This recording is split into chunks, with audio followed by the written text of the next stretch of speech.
তুমি কি কখনো এমন মুহূর্তে দাঁড়িয়েছ যখন হঠাৎ মনে হয়েছে এই দৃশ্যটা আমি আগেও দেখেছি? একই মানুষ, একই কথা, একই অনুভূতি, কিন্তু বাস্তবে সেটা সম্ভব না।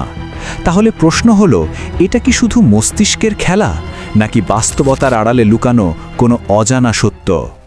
আজকের অধ্যায়, দ্য ডেজাভু এফেক্ট। ডেজাভু শব্দটি এসেছে ফরাসি ভাষা থেকে, যার অর্থ আগেই দেখা। মনোবিজ্ঞানের ভাষায় এটা এমন এক অনুভূতি যেখানে নতুন কোনো পরিস্থিতি আমাদের কাছে অদ্ভুতভাবে পরিচিত মনে হয়। আমরা কোনো নতুন জায়গায় গেলেও মনে হয় যেন আমরা আগেও সেখানে গিয়েছি।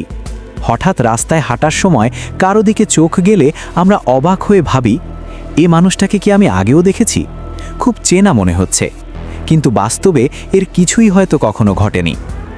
গবেষণায় বলছে প্রায় 60-70% মানুষ জীবনে অন্তত একবার ডেজাভু অনুভব করেছে। বিশেষ করে 15 থেকে 25 বছর বয়সীদের মধ্যে এটা বেশি দেখা যায়। কিন্তু কেন? একটা জনপ্রিয় বৈজ্ঞানিক ব্যাখ্যা হলো, আমাদের মস্তিষ্ক মাঝে মাঝে তথ্য প্রসেস করার সময় ছোট একটা ডিলে বা ত্রুটি করে। ধরো, চোখ যা দেখছে সেটা আগে স্বল্পমেয়াদী স্মৃতিতে যাচ্ছে, তারপর দীর্ঘমেয়াদীতে। কিন্তু যদি মিলি সেকেন্ডের জন্য সেই প্রসেসিংয়ে গণ্ডগোল হয়, তাহলে নতুন দৃশ্যটাকেই মস্তিষ্ক ভুল করে পুরনো স্মৃতি হিসেবে ট্যাগ করে দেয়, ঠিক যেন কম্পিউটারের ছোট্ট গ্লিচ। আরেকটা থিওরি বলছে, হয়তো আমরা এই দৃশ্যটা আগে স্বপ্নে দেখেছি। আমাদের সাবকনশিয়াস মাইন্ড অসংখ্য তথ্য জমা রাখে: মুখ, রাস্তা, কণ্ঠস্বর, পরিবেশ। কখনো বাস্তবের কোনো মুহূর্ত সেই জমে থাকা টুকরোগুলোর সাথে মিলে গেলে মনে হয় আমি এটা আগেই দেখেছি, কিন্তু আমরা মনে করতে পারি না ঠিক কোথায়।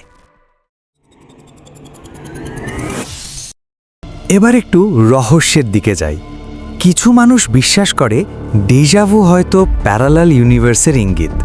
হয়তো অন্য কোনো বাস্তবতায় তুমি এই মুহূর্তটা আগেই কাটিয়ে ফেলেছ, আর দুই বাস্তবতার মাঝে 1 সেকেন্ডের জন্য পর্দা সরে গেছে। বিজ্ঞান এখনও এর প্রমাণ পায়নি, কিন্তু প্রশ্নটা এখনও রয়ে গেছে।